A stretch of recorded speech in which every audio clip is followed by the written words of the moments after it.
बेहद की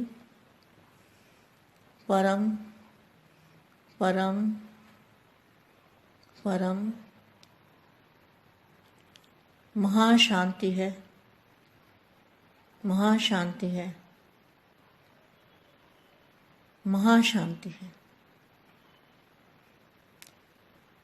बेहद की परम शांति सोचते सोचते बेहद के दादाजी से कनेक्शन जोड़ लो और दादाजी से पावर लो। अपनी आत्मा में, आत्मा स्वरूप में टिक के और दादाजी से पावर लो तो क्या होगा? आपकी आत्मा में लाइट भी आ जाएगी और पावर भी आ जाएगी। दोनों चीज़ें साथ में आएगी और चुंबकीय शक्ति आ जाएगी। निसंकल्प अवस्था बनेगी। ऐसे सदा सम्मान की सीट पर, आपके सम्मान की सीट क्या है? आत्म स्वरूप। सदा सम्मान की सीट पर स्थित रहने वाले, सदा अपने को विशेष आत्मा समझ, विशेषता द्वारा औरों को भी विशेष आत्मा बनाने वाले, सदा फॉलो फादर करने वाले, वफादार, परमावदार, सपूत बच्चे, ऐसे बेहद के बच्चों को बेहद की माँ का याद प्यार और नमस्ते।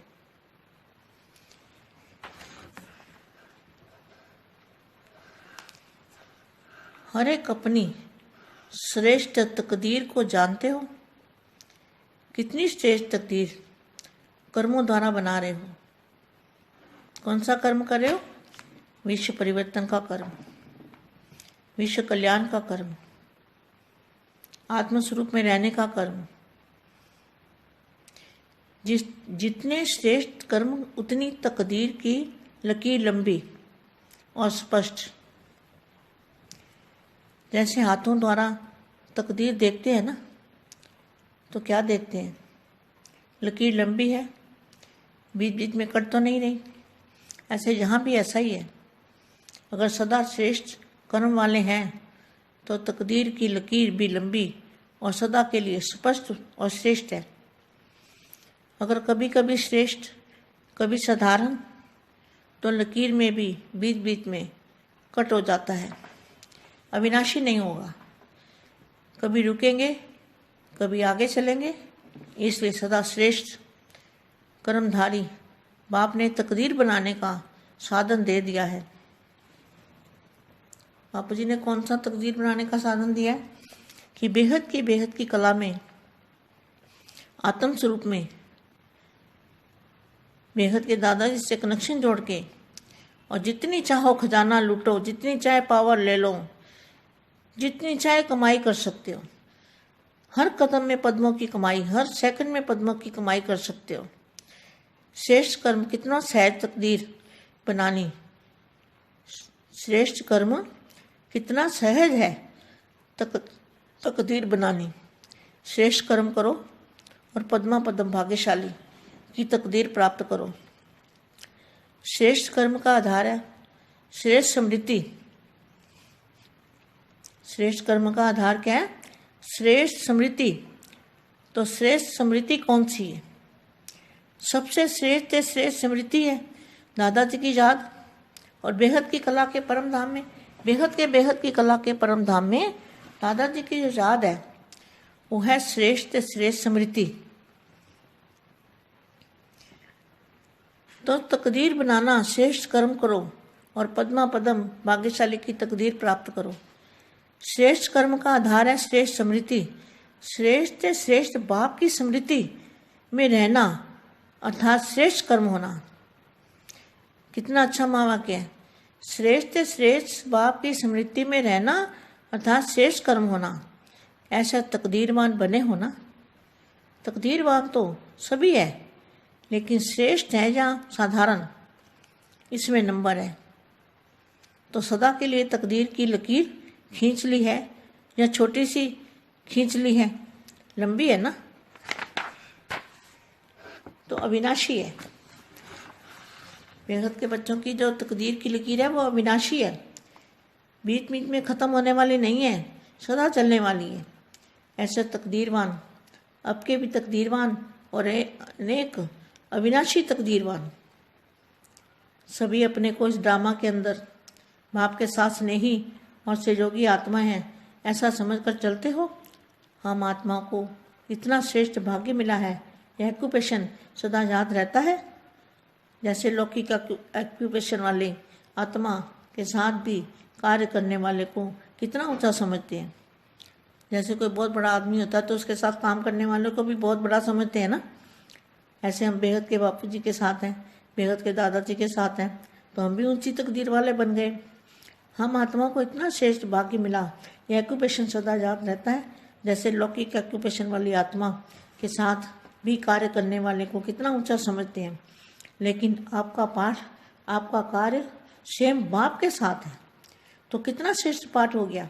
ऐसे समझते हो, पहले तो सिर्फ पुकारते थे थोड़ी घड़ी के लिए दर्शन मिल जाए। क्या बेहद के बच्चे भी पुकारते थे ना कि थोड़ी घड़ी के लिए भगवान के दर्शन हो जाए। पहले तो सिर्फ पुकारते थे कि थोड़ी घड़ी के लिए दर्शन मिल जाए, यही इच्छा रखते थे ना। अधिकारी बनने की इच्छा व संकल्प तो सोच भी नहीं सकते थे, असंभव समझते थे। कोई समझ सकता है दुनिया के अंदर कि भगवान इतना ऊंचे से ऊंचा भगवान धरती पर आया हुआ है और हमें मिल रहा है? बेगत के बच्चों को असंभव समझते थे, लेकिन अभी जो संभव बात थी, वह असंभव बात थी, वो असंभव हो गई, साकार हो गई।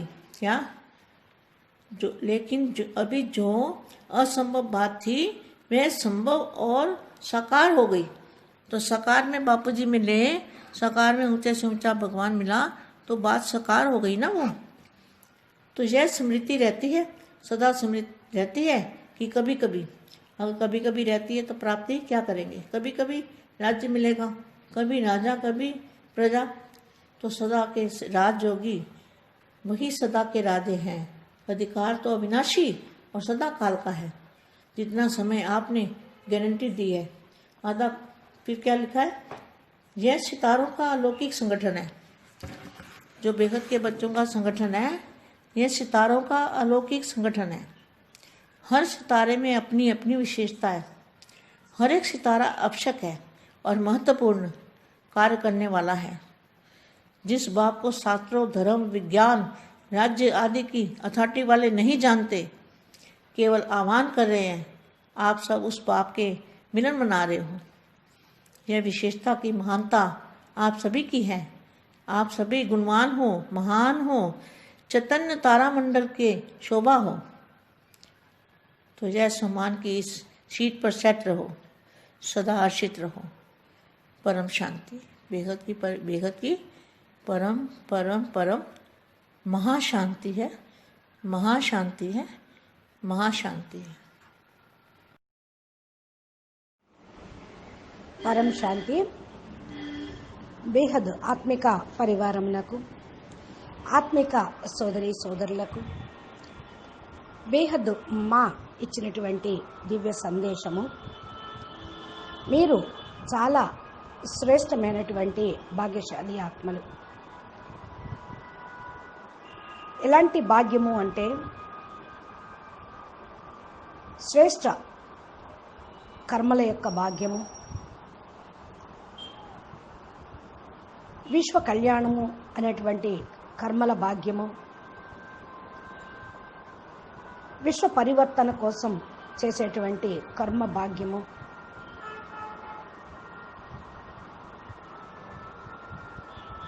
బేహద్కే బేహద్ కళ పరంధామంలో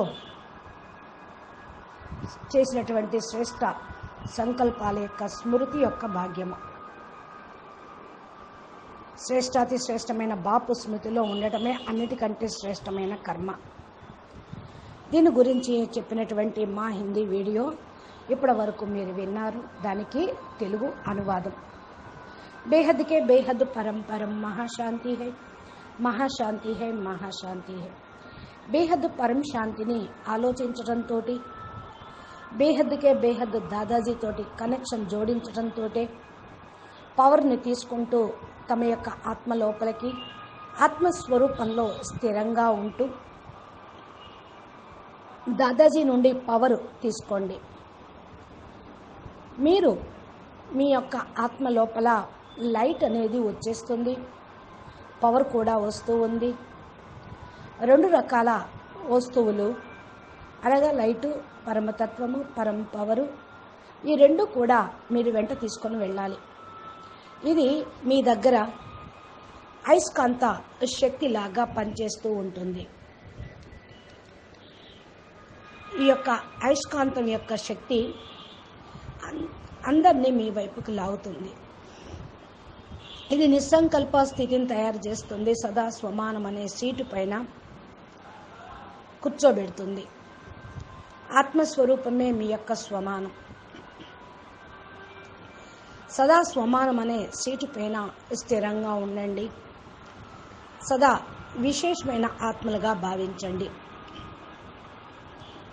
విశేషత ద్వారా ఇతరులకు కూడా విశేషమైన ఆత్మలుగా తయారు చేయొచ్చు. సదా ఫాదర్గా కావాలి.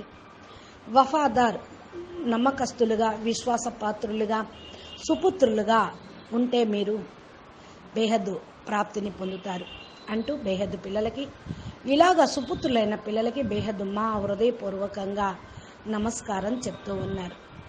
ప్రతి ఒక్కరూ తమ యొక్క శ్రేష్ఠ భాగ్యాన్ని అర్థం చేసుకుంటూ ఉన్నారా? శ్రేష్టమైనటువంటి భాగ్యము కర్మల ద్వారా తయారవుతుంది. ఎలాంటి కర్మలు? విశ్వ పరివర్తన అనే కర్మ, విశ్వ కళ్యాణం అనే కర్మ, ఆత్మస్వరూపంలో ఉండే కర్మ, శ్రేష్టమైనటువంటి కర్మలు తమ యొక్క భాగ్యం యొక్క రేఖను చాలా స్పష్టంగా, పొడవుగా, విశాలంగా తయారు చేయగలం. ఇది మీ చేతుల ద్వారా తయారు చేసుకునేదే. మీ యొక్క భాగ్య రేఖ చాలా పొడవైనది, మధ్యలో కట్ చేసుకోవద్దు. ఇక్కడ ఎలాంటి కర్మ చేస్తూ ఉంటారో అలాంటి ప్రాప్తి లభిస్తూ ఉంటుంది. ఒకవేళ సదా శ్రేష్ఠ కర్మ చేస్తూ ఉంటే భాగ్యం యొక్క రేఖ కూడా శ్రేష్టంగానే, పొడవుగానే ఉంటుంది, స్పష్టంగానే ఉంటుంది. మీరు మీ యొక్క శ్రేష్టమైనటువంటి భాగ్యాన్ని చూసుకోండి. ఎప్పుడు సాధారణంగా అని అనుకోవద్దు. ఈ యొక్క గీతలో మధ్యలో కట్టు కూడా కాకూడదు, అవినాశిగా ఉండాలి. కట్ అయిపోయిందో, సాధారణంగా అయిపోయిందో అది అవినాశిగా ఉండదు. ఆగిపోతుందో ఒక్కోసారి ముందుకు వెళ్తూ ఉంటుంది.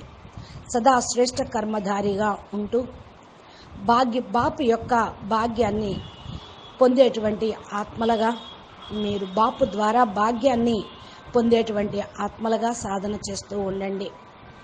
బాపూజీ ఎలాంటి భాగ్యాన్ని తయారు చేయటం కోసం మీకు ఛాన్స్ ఇచ్చారో, బేహద్కే బేహద్ కళలో, ఆత్మస్వరూపంలో బేహద్ దాదాజీతోటి కనెక్షన్ని జోడించాలి. ఇది ఎంత అనుకుంటే అంత మీరు ఖజానాన్ని తయారు చేసుకోవచ్చు, పవర్ని తీసుకోవచ్చు. సంపాదన ఎంత కావాలంటే అంత చేసుకోవచ్చు. ప్రతి ఒక్క అడుగులో పదమాల సంపాదన ఉంటుంది. అడుగులో పదమాల సంపాదన మీరు చేసుకోండి. శ్రేష్ఠ కర్మ ఎంతో సహజంగా ఉంటుంది. భాగ్యము తయారు చేసుకునేటువంటి శ్రేష్ఠ కర్మ చెయ్యండి. పదం భాగ్యశాలిగా భాగ్యాన్ని పొందండి. శ్రేష్ఠ కర్మకు ఆధారం ఏమిటి? శ్రేష్ఠ స్మృతి. శ్రేష్ఠ స్మృతి ఏంటి? పరమాత్మని యొక్క, బేహద్ బాపూజీ యొక్క స్మృతియే శ్రేష్ఠ స్మృతి. బేహద్ కళా పరంధామంలో బేహద్కే బేహద్ కళల దాదాజీని జ్ఞాపకం చేయటం, ఇదే శ్రేష్టమైన స్మృతి. ఇదే భాగ్యాన్ని తయారు చేస్తుంది. అందుకని ఈ శ్రేష్ఠ కర్మ చేయండి. పదం భాగ్యశాలిగా భాగ్యాన్ని తయారు చేసుకోండి. శ్రేష్ఠ కర్మకు ఆధారం ఇదే. శ్రేష్టమైనటువంటి స్మృతి, శ్రేష్టాతి శ్రేష్టమైన బాపు యొక్క స్మృతిలో ఉండుట, అనగా శ్రేష్ఠ కర్మ ఏదైతే ఉందో దాన్ని గొప్పగా పొందండి. శ్రేష్టాతి శ్రేష్టమైనటువంటి బాపు స్మృతి శ్రేష్టమైనటువంటి కర్మ. ఇది భాగ్యవంతులుగా తయారు చేస్తుంది. దీన్ని మించిన భాగ్యం ఈ ప్రపంచంలో ఎవ్వరు తయారు చేయలేరు, ఎవరికి లేను కూడా లేదు. మరి దీనిలో నెంబర్ ఉన్నాయి. ఎందుకని? కొంతమంది సాధారణంగా ఉంటారు, కొంతమంది శ్రేష్టంగా ఉంటూ ఉన్నారు. భాగ్యం యొక్క రేఖను మీరు తీసుకోండి. చిన్నగాను పెద్దగాను అనేది ఉండదు, అవినాశిగా ఉండాలి. బేహద్దు పిల్లలకి ఏదైతే భాగ్యం యొక్క రేఖ ఉందో అది ఎప్పుడూ అవినాశిగానే ఉంటుంది. మధ్య మధ్యలో గీతలు కానీ కట్ అవటం కానీ ఉండనే ఉండదు. జ్ఞానం తీసుకున్న దగ్గర నుంచి, బేహద్దు బాపును గుర్తించిన దగ్గర నుంచి మీ యొక్క భాగ్యం ముందుకు వెళ్తూనే ఉంది, నడుస్తూనే ఉంది, తయారవుతూనే ఉంది. ఇటువంటి భాగ్యాన్ని తయారు చేసుకున్న భాగ్యవాన్ పిల్లలు అనేక అవినాశి తక్దీర్వాన్గా అనేక భాగ్యాలను పొందేవాళ్ళు. అందరూ ఈ యొక్క డ్రామాలో బాప్తో పాటు సహయోగి ఆత్మలు, స్నేహి ఆత్మలుగా అనుకొని నడుస్తూ ఉన్నారు. మనము ఆత్మలము ఎంత శ్రేష్ఠ భాగ్యం మనకు లభించిందో చూడండి. ఈ యొక్క భాగ్యాన్ని, ఆక్యుపేషన్ని సదా స్మృతిలో ఉంచుకోండి. ఏ విధంగా లౌకికంలో వృత్తి ఉన్నటువంటి ఆత్మలు వాళ్ళ వృత్తి కార్యక్రమాన్ని ఎప్పుడూ మర్చిపోరు.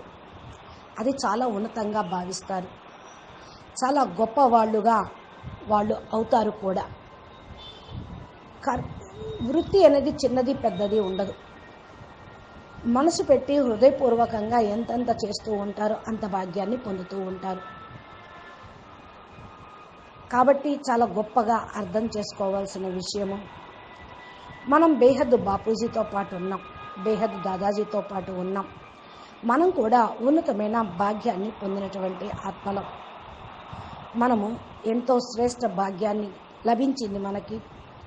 మన యొక్క వృత్తి ఏంటి? విశ్వ పరివర్తన, విశ్వ కళ్యాణం. ఎప్పుడైతే ఉన్నతమైనటువంటి కార్యక్రమం దీనికోసం చేస్తూ ఉంటారో, ఉన్నతంగా భావిస్తూ ఉంటారో, వాళ్ళకు ఉన్నతమైన ప్రాప్తి అనేది లభిస్తూ ఉంటుంది. తమ యొక్క పాటుని, తమ కర్తవ్యాన్ని స్వయం బాపుతో పాటు ముడిపడింది. ఇదే గొప్ప శ్రేష్టమైన పార్ట్. అర్థమవుతుందా? కేవలం మరి కొన్ని గడియల కోసమే బాపు దర్శనం లభించవచ్చు, కానీ బేహద్దు పిల్లలు కూడా పిలుస్తూ ఉన్నారు. కొద్ది టైంకి భగవంతుడి యొక్క దర్శనం కావాలి అని. కేవలం పిలవటమే కాదు, ఆ గడియ దర్శనం కూడా లభిస్తుందనుకోండి, ఖుషీగా అయిపోతారు. ఇదే కోరిక ఉంటే ఆ కోరిక పూర్తయ్యే సమయం కూడా ఉంటుంది. మీరు అధికారి ఆత్మలు, మీ సంకల్పం తప్పకుండా నెరవేరుతుంది. ఎలా నెరవేరుతుంది? ఎంత గొప్ప భాగ్యం తయారవుతుంది అంటే మీరు ఊహించను కూడా ఊహించలేరు. అసంభవం అనుకున్నది సంభవం అవుతూ ఉంటుంది. ప్రపంచంలో వాళ్ళందరూ భగవంతుణ్ణి ఇంత ఈజీగా తెలుసుకోవటం కష్టం అనుకుంటారు. కానీ ఆ ఉన్నతమైనటువంటి పరమాత్మ భూమి మీదకి వచ్చి మనకు లభించటం, మనకి ఇంత ప్రేమగా పాలన ఇవ్వటం, జ్ఞానం చెప్పటం, ఇది అసంభవమే కదా అందరికీ.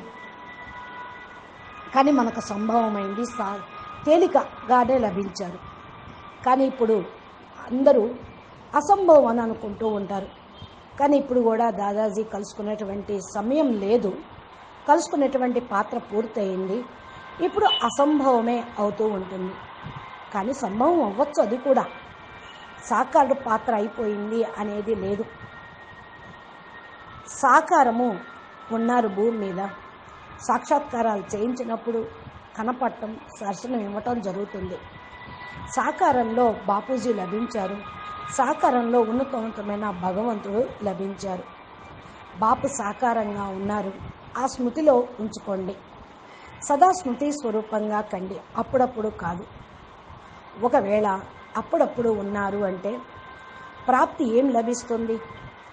అప్పుడప్పుడు రాజ్యం లభిస్తుందా? రాజ్యం లభించటము అంటే బేహద్దు పిల్లల ప్రాప్తిని పొందటం. కానీ లౌకికంలో అయితే ఒక్కోసారి రాజుగా అయితే రాజ్యం లభిస్తుంది, ఒక్కోసారి ప్రజ అయితే రాజుకు దాసులైపోతూ ఉంటారు. కానీ మనది సహజ రాజయోగం, రాజులాగా అయ్యేటువంటి యోగం. సదా అధికారం అవినాశిగా సదాకాలికంగా పొందేటువంటి యోగం. ఎంత సమయం మీరు గ్యారంటీ ఇస్తూ ఉంటారో అంతగా బాపూజీ కూడా చెప్తూ ఉంటారు. కాబట్టి ఈ అలౌకిక సంఘటన, బేహద్దు ఆత్మిక నక్షత్రాల యొక్క సంఘటన, బేహద్దు పిల్లల యొక్క సంఘటన. నక్షత్రము అంటే బాపూజీ చెప్పారు అది ఒక్కొక్క సోలార్ సిస్టము అని, గెలాక్సీ కూడా కావచ్చు అని. అంటే ఒక్కొక్క బేహద్దు పిల్లల యొక్క సంఘటన అంటే ఒక్కొక్కరు బేహద్దుకే బేహద్దు బ్రహ్మాండంలో బేహద్దు కళల్ని సృష్టించేటువంటి శక్తి కలిగిన ఆత్మలు అని బాపూజీ అన్నారు. అందుకని ఇది అలౌకికమైన సంఘటన, విశేషమైన సంఘటన, బేహద్దు అలౌకిక సంఘటన, మహత్యమైనటువంటి సంఘటన, మహత్వపూర్ణమైన కార్యక్రమం చేసే వాళ్ళ యొక్క సంఘటన. ఏ బాపునైతే శాస్త్రాల్లోనూ ధర్మాల వాళ్ళు, వైజ్ఞానికులు మరి అథారిటీని తెలుసుకోలేకపోతూ ఉన్నారు. కేవలం వాళ్ళు ఆహ్వానిస్తున్నారు, హే ప్రభు వచ్చి మాకు దర్శనం ఇవ్వండి అని భక్తుల్లాగా. కానీ మీరైతే బాపుని కలుసుకున్నారు, ప్రాప్తి ద్వారా ప్రాప్తిని పొందారు. మీరందరూ కూడా గుణవంతులు, మహానాత్మలు, చైతన్యమైన తారామండలం యొక్క శోభనిచ్చిన వాళ్ళు, స్వమానం యొక్క సీట్లో సెట్ అయ్యేవాళ్ళు, సదా హర్షితంగా ఉండేటువంటి వాళ్ళు బేహద్దు పిల్లలు. కాబట్టి బేహద్దుకే బేహద్దు పరం పరం మహాశాంతి హై, మహాశాంతి హై, మహాశాంతి హై. బేహద్దు పిల్లలకి ఇస్తున్నటువంటి ఇంత దివ్య ప్రేమామృతమైన సందేశాల ద్వారా, దివ్య సందేశాల ద్వారా మనము భాగ్యాన్ని తయారు చేసుకునేటువంటి ఛాన్సు, విధి విధానము మనకు ఎప్పుడు చెప్తూనే ఉంటారు. దీన్ని మీరందరూ ఫాలో చేస్తూ, జ్ఞానం వింటూ అవినాశి అలౌకిక బేహద్దు ప్రాప్తిని పొందుతారని ఆశిస్తూ ఉన్నాము. మీరు మా ఛానల్ని సబ్స్క్రైబ్ చేసి గంట సింబల్ని ప్రెస్ చేస్తే మీ యొక్క సెల్ ఫోన్లోకి నోటిఫికేషన్ రూపంలో బేహద్దు చెప్పినటువంటి దివ్య సందేశాలు వస్తాయి. బాపూజీ అప్లోడ్ చేస్తూ ఉంటారు. అచ్చా, నమస్తే, పరం శాంతి, ధన్యవాదాలు. పరం శాంతి.